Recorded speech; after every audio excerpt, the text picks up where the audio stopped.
नमस्कार और the deep dive में आपका स्वागत है। महान वैज्ञानिक एल्बर्ट आइंस्टाइन ने एक बार कहा था, बुद्धि की असली निशानी ज्ञान नहीं बल्कि कल्पना है। बिल्कुल। और आज हम रक्षा प्रौद्योगिकी के क्षेत्र में इसी कल्पना और दूरदर्शिता के एक अहम पहलू पर थोड़ी विस्तृत चर्चा करने वाले हैं। हाँ। भारतीय सेना की वायु रक्षा मतलब एयर डिफेंस, एडी क्षमताओं का आधुनिकीकरण और खासकर नए रडारों की खरीद के संदर्भ में, है ना? हाँ बिल्कुल, खासतौर जो नए रडार खरीदे जा रहे हैं उन पर ध्यान रहेगा। देखिए, ये विषय हाल ही में इंडियन एक्सप्रेस में काफी चर्चा में रहा है। और जैसा आपने कहा, ये सिर्फ तकनीकी मामला नहीं है, ये हमारी दूरदर्शिता और बदलते खतरों पर हमारी प्रतिक्रिया को भी दिखाता है। सही बात है। और ये न सिर्फ सामान्य जानकारी के लिहाज से दिलचस्प है, बल्कि मुझे लगता है यूपीएससी की तैयारी करने वाले उम्मीदवारों के लिए भी काफी प्रासंगिक हो सकता है। हाँ बिल्कुल, खासतौर पर जीएस पेपर 3, जहाँ विज्ञान, प्रौद्योगिकी और राष्ट्रीय सुरक्षा जैसे मुद्दे आते हैं। तो आज हमारी इस बातचीत का मकसद यही है कि इन स्रोतों के आधार पर समझें कि ये नए रडार आखिर क्यों इतने जरूरी हो गए हैं। इनमें ऐसा क्या खास है, हाँ। ये पुरानी प्रणालियों से कैसे बेहतर हैं, ये काम कैसे करते हैं, और भारत की जो पूरी एयर डिफेंस रणनीति है उस बड़ी तस्वीर में ये कहाँ फिट होते हैं। ठीक है, तो हम रडार की बेसिक बातों से शुरू करके वो जो चुनौतियां आई, जैसे ऑपरेशन सिंदूर, हाँ उस पर भी बात करेंगे, और जो नए सिस्टम आ रहे हैं और आगे क्या दिशा है, सब पर बात करेंगे। हाँ बहुत अच्छा। तो चलिए मुद्दे की जड़ से ही शुरू करते हैं। आखिर इन नए मतलब इतने आधुनिक रडारों की अचानक इतनी तत्काल जरूरत क्यों पड़ गई? कोई खास वजह? हाँ देखिए, जरूरत तो पहले से महसूस हो रही थी। हमारी जो उत्तरी और पश्चिमी सीमाएं हैं, वहाँ एयर डिफेंस नेटवर्क में कुछ कमजोरियां थीं, जिन्हें ठीक करने का काम चल रहा था। ये तो एक सतत प्रक्रिया है। हाँ, लेकिन एक खास घटना हुई जिसने इस जरूरत को बहुत तेजी से सामने ला दिया। वो था ऑपरेशन सिंदूर। अच्छा, ऑपरेशन सिंदूर, ये कुछ महीने पहले की बात है ना? हाँ, जब पाकिस्तान से आए सैकड़ों छोटे मानव रहित हवाई वाहन, मतलब यूएवीज या जिन्हें हम आमतौर पर ड्रोन्स कहते हैं, वो भारतीय हवाई क्षेत्र में घुस आए थे। हाँ, और काफी अंदर तक आने में कामयाब हो गए थे कई जगहों पर। और उस घटना ने साफ कर दिया कि हमारी जो मौजूदा वायु रक्षा प्रणाली है उसमें शायद कुछ सीमाएं हैं। बिल्कुल। खासतौर पर छोटे, कम ऊंचाई पर उड़ने वाले और धीमी गति वाले लक्ष्यों को लेकर, है ना? हाँ बिल्कुल, उनका पता लगाना, उन पर नजर रखना, ये एक चुनौती बन गया। पारंपरिक रडार शायद इसमें उतने कारगर नहीं थे। समझ गई, ये एक नई तरह की चुनौती थी। हाँ, ऐसा लगा जैसे दुश्मन ने हमारी नजर से बचने का एक नया तरीका ढूंढ लिया हो। और इसी पृष्ठभूमि में सेना ने अब तेजी से ये उन्नत रडार खरीदने की प्रक्रिया शुरू की है। अच्छा, तो कौन कौन से रडार हैं ये और कितनी संख्या में? खबरों के मुताबिक इसमें करीब 45 तक low level light weight radar enhanced, मतलब LLR एनहांस्ड हैं। LLR एनहांस, ठीक है। और 48 तक air defence fire control radar drone detectors यानी ADFCR-DD। ADFCR-DD, ये फायर कंट्रोल वाले हुए। हाँ, और इसके अलावा 10 low level light weight radar improved भी शामिल हैं। तो ये तो काफी बड़ी संख्या है। इसका मुख्य उद्देश्य क्या है फिर? ये ऑपरेशन सिंदूर वाली चुनौती से कैसे निपटेंगे? इनका खास काम है ठीक वैसे ही लक्ष्यों का पता लगाना, उन्हें ट्रैक करना, और फिर सबसे जरूरी उन्हें नष्ट करने के लिए हथियार प्रणालियों को गाइड करना। और ये लक्ष्य किस तरह के हैं? मतलब वो हवाई लक्ष्य जिनका रडार क्रॉस सेक्शन RCS बहुत छोटा होता है। RCS, इस पर हम बात करेंगे। हाँ जरूर। RCS वो कमाना है जिससे पता चलता है कि कोई चीज रडार पर कितनी आसानी से दिखती है। और ऑपरेशन सिंदूर वाले ड्रोन इसी कम RCS श्रेणी के थे, उन्हें पकड़ना मुश्किल था। तो ये नए रडार खास तौर पर इसी मुश्किल से निपटने के लिए हैं? बिल्कुल, इन्हें इसी के लिए डिजाइन किया जा रहा है। ठीक है, आपने RCS का जिक्र किया, रेडार क्रॉस सेक्शन, ये जरूरी है समझना। लेकिन उससे पहले शायद श्रोताओं के लिए ये जानना अच्छा होगा कि रेडार असल में काम कैसे करता है, ये हवा में चीजों को देखता कैसे है। हाँ, ये बुनियादी बात समझनी जरूरी है, क्योंकि ये सिर्फ देखना नहीं है। सही कहा। ये सही चीज को सही समय पर देखकर उसकी जानकारी हथियार तक पहुंचाने की बात है। बिल्कुल। देखिए, रेडार RADAR का पूरा मतलब है radio detection and ranging. Radio detection and ranging. हाँ, ये एक ऐसी तकनीक है जो रेडियो तरंगों का इस्तेमाल करती है।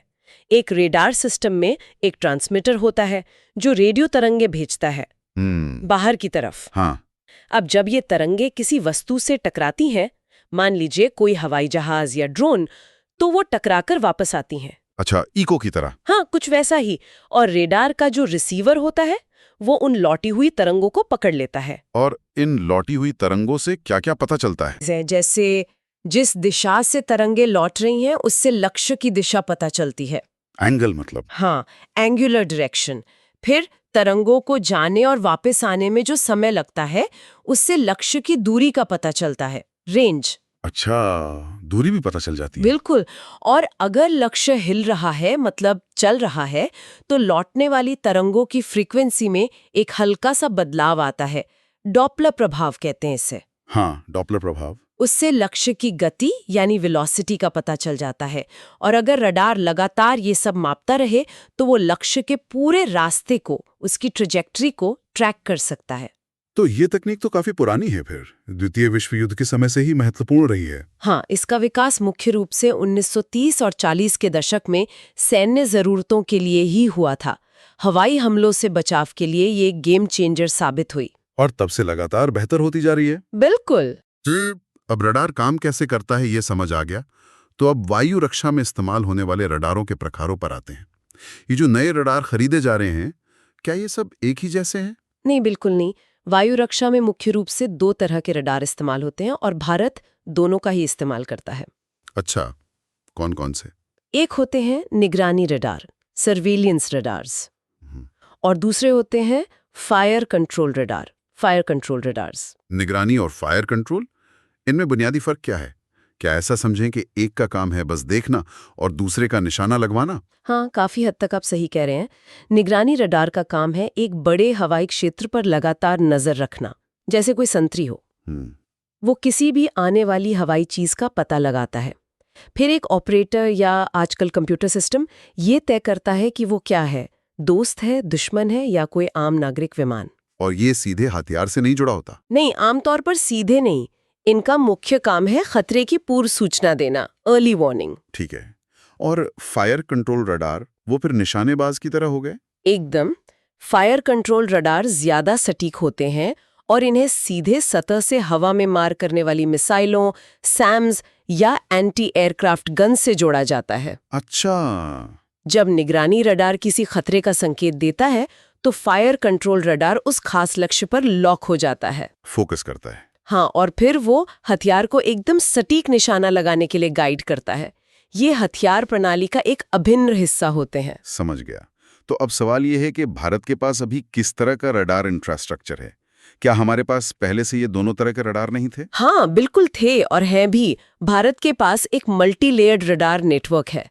इसका संचालन मुख्य रूप से भारतीय वायुसेना, आईएएफ और भारतीय सेना करती है। अच्छा। ज्यादातर जो लंबी दूरी वाले, हाई एल्टीट्यूड पर देखने वाले शक्तिशाली रडार हैं, जिन्हें हम हाई पावर रडार, एचपीआरस और मीडियम पावर रडार, एमपीआरस कहते हैं, वो वायुसेना के पास हैं। ये कितनी दूर तक देख सकते हैं? ये सैकड़ों किलोमीटर दूर से बड़े लक्ष्यों जैसे लड़ाकू विमान, बॉम्बर या AWACS जैसे बड़े विमानों का भी पता लगा सकते हैं। और जो छोटे लक्ष्य हैं, कम ऊंचाई वाले, जैसे ड्रोन? उनके लिए सेना और वायुसेना दोनों के पास कम दूरी वाले low level light weight radar हैं। लेकिन जैसा ऑपरेशन सिंदूर ने दिखाया, शायद मौजूदा LLRS संख्या में कम थे या उनकी क्षमताएं आज के जो बहुत छोटे और खासकर झुंड में आने वाले ड्रोन्स हैं उनसे निपटने के लिए पूरी तरह पर्याप्त नहीं थीं। मतलब गैप था वहां पर। हाँ, एक तरह का गैप कह सकते हैं। फायर कंट्रोल रडार की बात करें तो वायुसेना के पास स्वदेशी राजेंद्र रडार है जो आकाश मिसाइल सिस्टम के साथ काम करता है। हाँ, आकाश। और 3D सेंट्रल एक्विजिशन रडार जैसे सिस्टम्स भी हैं। सेना मुख्य रूप से पुराने फ्लाई कैचर रडार का इस्तेमाल करती रही है। फ्लाई कैचर, ये नाम सुना वो लगता है। हाँ, ये असल में सुपर फ्लैडरमाउस रडार का स्वदेशी रूप से अपग्रेड किया हुआ संस्करण है और कुछ AD टैक्टिकल कंट्रोल रडार भी सेना के पास है। तो यहाँ एक महत्वपूर्ण बात निकल कर आ रही है। मौजूदा सिस्टम तो थे, लेकिन जैसे आपने फ्लाई कैचर का जिक्र किया, वो काफी पुराने हो रहे थे। हाँ, ये एक बड़ा कारण है। सेना के मौजूदा AD रडार, खासकर फायर कंट्रोल वाले, वो टेक्नोलॉजी के हिसाब से पुराने हो चुके हैं। उनकी क्षमताएं सीमित है, खासकर आज के आधुनिक, छोटे और तेजी से बदलते हवाई खतरों के सामने। और ऑपरेशन सिंदूर ने इन सीमाओं को एकदम साफ कर दिया। बिल्कुल। खबरों के अनुसार उस ऑपरेशन में रणनीति ये थी कि सैकड़ों सस्ते साधारण ड्रोनों का झुंड भेजा गया। हाँ, डिकॉय की तरह। हाँ, बिल्कुल। और उनकी आड़ में कुछ ज्यादा सक्षम निगरानी या हमलावर ड्रोन छिपे हुए थे। और ये बड़ी संख्या में ड्रोन सीमा पर कई जगहों से अंदर घुस आए। इससे मौजूदा सिस्टम पर बहुत दबाव पड़ा और कमियां साफ नजर आ गईं। हाँ, एक वरिष्ठ सैन्य अधिकारी ने भी मीडिया में यही कहा है कि ये जो नए LLR एनहांस्ड और ADFCR DD सिस्टम खरीदे जा रहे हैं, उनकी जरूरत भविष्य में इसी तरह के छोटे, कम ऊंचाई पर उड़ने वाले हवाई लक्ष्यों से निपटने के लिए ही महसूस हुई है। क्योंकि ये पुराने सिस्टम को चकमा दे सकते हैं। हाँ, ये छोटे लक्ष्य ना सिर्फ पुराने रडारों की पकड़ में आने से बच सकते हैं, बल्कि उन्हें भ्रमित भी कर सकते हैं, जैम कर सकते हैं या चकमा दे सकते हैं। और ये सिर्फ भारत की चुनौती नहीं है, ये तो अब दुनिया भर में दिख रहा है। हाँ, ये बहुत महत्वपूर्ण बिंदु है।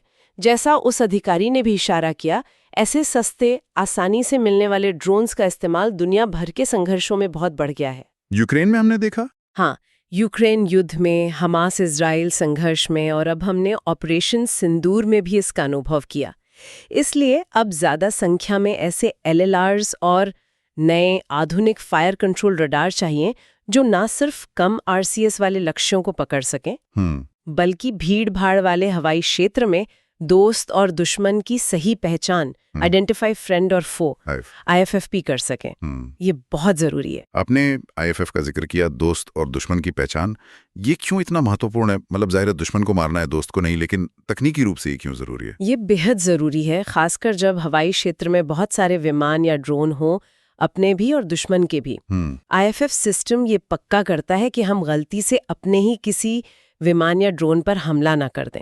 इसे फ्रेंडली फायर कहते हैं। अच्छा, हाँ। ये एक तरह का इलेक्ट्रॉनिक सवाल जवाब सिस्टम होता है विमानों के बीच। एक कोड भेजा जाता है, सही जवाब मिलता है तो पता चलता है ये अपना है।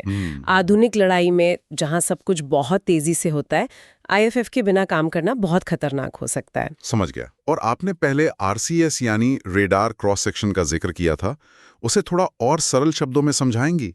ये कम होना खतरे को कैसे बढ़ाता है? जरूर। RCS को आप ऐसे समझ सकते कि ये किसी वस्तु का रडार पर दिखने वाला आकार या छाप है।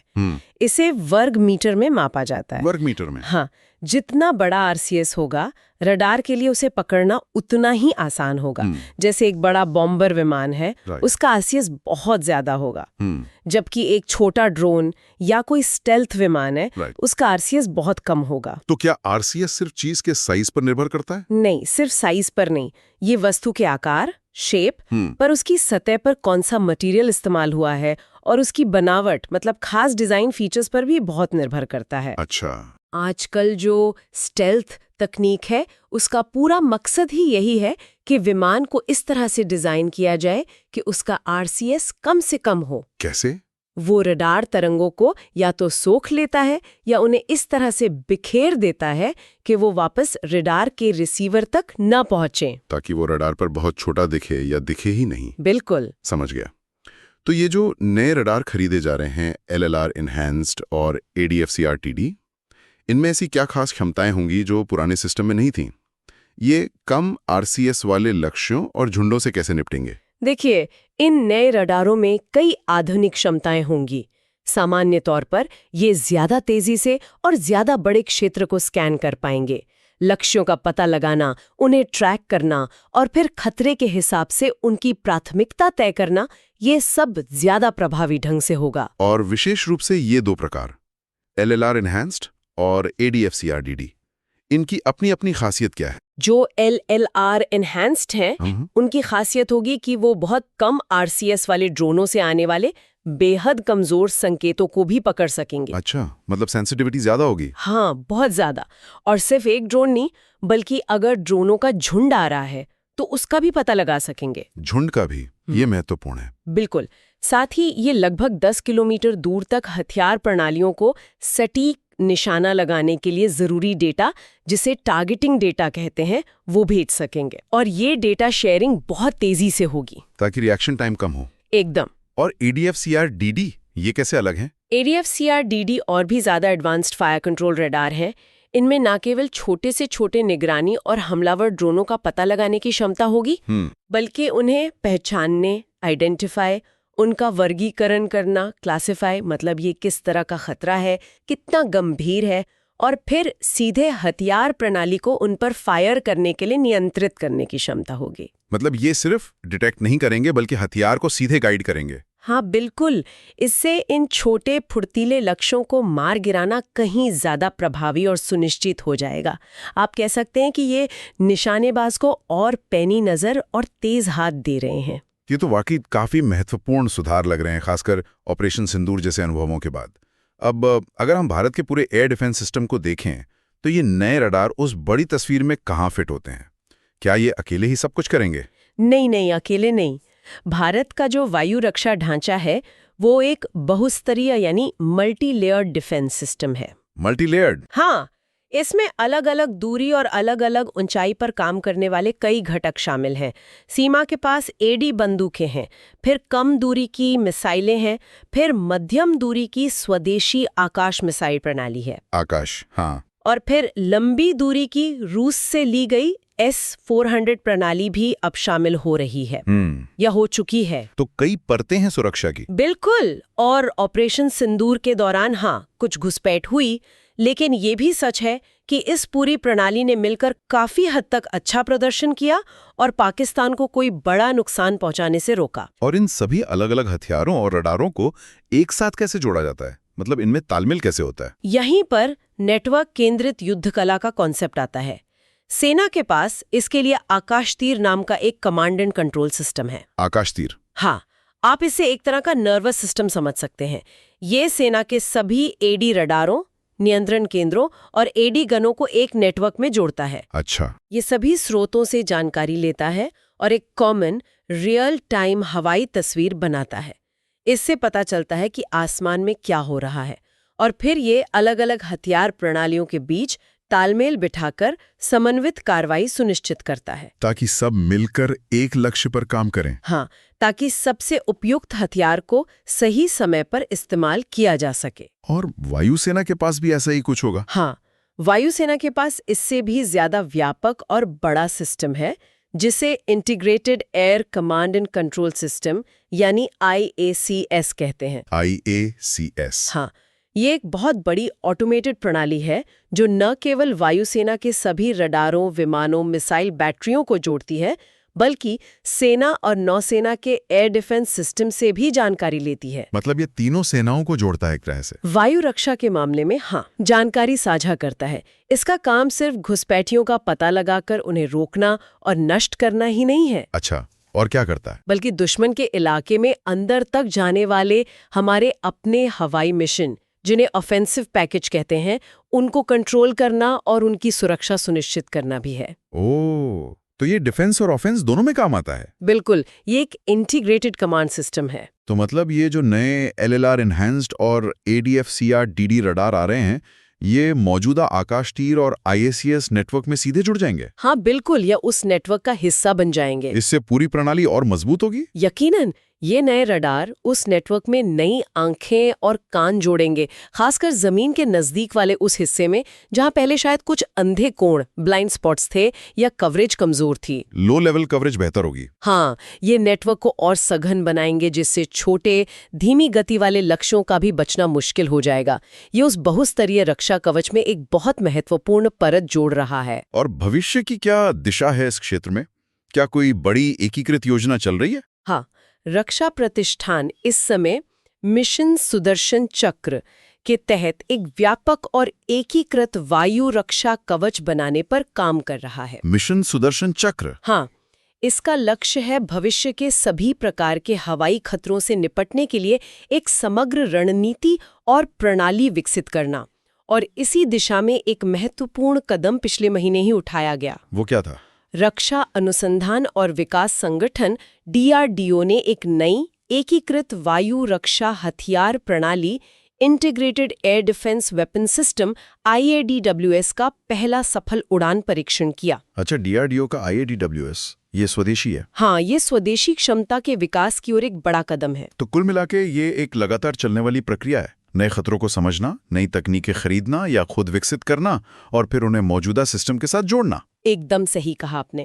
अगर हम आज की चर्चा का सार निकालें तो ये जो रडार अपग्रेडेशन हो रहा है, ये बेहद महत्वपूर्ण है। क्योंकि ये युद्ध के बदलते तरीकों, खासकर ड्रोन और कम RCS वाले लक्ष्यों के बढ़ते खतरे का सीधा जवाब है। ये नई तकनीकें इन मुश्किल लक्ष्यों का प्रभावी ढंग से पता लगाने, ट्रैक करने और उन्हें बेअसर करने में सक्षम होंगी, जिससे भारत की रक्षा तैयारी और मजबूत होगी। निश्चित रूप से। और यूपीएससी उम्मीदवारों के लिए, जैसा हमने शुरू में कहा था, ये विषय राष्ट्रीय सुरक्षा, जीएस पेपर 3, तकनीकी विकास SNT और समसामयिक मामलों करंट अफेयर्स के लिहाज से बहुत महत्वपूर्ण है। हाँ, ये दिखाता है कि कैसे अंतर्राष्ट्रीय घटनाएं और तकनीकी प्रगति हमारी रक्षा रणनीति को प्रभावित करती हैं। बिल्कुल, ये दिखाता है कि कैसे भू राजनीतिक तनाव जैसे सीमा पर तनाव और तकनीकी प्रगति जैसे ड्रोन तकनीक हमारी रक्षा रणनीति और खरीद को सीधे तौर पर प्रभावित करते हैं। आपने बहुत स्पष्ट रूप से पूरी तस्वीर पेश की। अब हमारी इस विस्तृत चर्चा के अंत में हमेशा की तरह श्रोताओं के लिए सोचने के लिए एक बिंदु या सवाल छोड़ते हैं। जरूर। एक विचार ये हो सकता है, जिस रफ्तार से ड्रोन तकनीक विकसित हो रही है, खासकर आर्टिफिशियल इंटेलिजेंस AI से लैस स्वायत्त ड्रोन, हाँ, AI वाले ड्रोन, उन्हें देखते हुए भविष्य में हमारी वायु रक्षा प्रणालियों को लगातार प्रभावी बने रहने के लिए और किस तरह के बदलावों या नए आविष्कारों की जरूरत पड़ेगी। मतलब आगे क्या? हाँ, क्या हमें रडार से आगे बढ़कर या उसके साथ मिलकर काम करने वाली बिल्कुल नई डिटेक्शन तकनीकों जैसे ऑप्टिकल सेंसर या ध्वनिक सेंसर पर और ज्यादा निर्भर होना पड़ेगा? ये भी संभव है। या शायद लेजर और माइक्रोवेव जैसे निर्देशित ऊर्जा हथियार, डायरेक्टेड एनर्जी वेपन्स DOW, जो आजकल काफी चर्चा में है, वो ज्यादा अहम हो जाएंगे ड्रोन्स के खिलाफ। ये सोचने वाली बात है। ये वाकई सोचने वाली बात है, क्योंकि ये तकनीक की दौड़ तो कभी खत्म नहीं होती और रक्षा प्रणालियों को हमेशा अगले संभावित खतरे से एक कदम आगे रहने की कोशिश करनी होती है। ये एक सतत चुनौती है। बिल्कुल। तो ये थी हमारी आज की गहन चर्चा भारतीय वायु रक्षा प्रणाली के आधुनिकीकरण और नए रडारों की भूमिका पर, जो इंडियन एक्सप्रेस में प्रकाशित जानकारी पर आधारित थी। हमें उम्मीद है कि ये विश्लेषण आपको जानकारीपूर्ण और उपयोगी लगा होगा। हाँ, खासकर UPSC की तैयारी करने वाले उम्मीदवारों के लिए। अगर आपको ये बातचीत पसंद आई और आप ऐसे ही विषयों पर और गहरी जानकारी चाहते हैं, तो कृपया इस कार्यक्रम को लाइक करें और हमारे चैनल को सब्सक्राइब करें। और अगर आपके मन में इस विषय पर कोई सवाल है या आप भविष्य में किसी और विषय पर ऐसी ही विस्तृत चर्चा सुनना चाहते हैं, तो नीचे टिप्पणी अनुभाग में हमें जरूर बताएं। आपके सुझावों का हमेशा स्वागत रहता है। सुनने के लिए बहुत बहुत धन्यवाद। अगली बार फिर मिलेंगे एक और दिलचस्प विषय के साथ। धन्यवाद।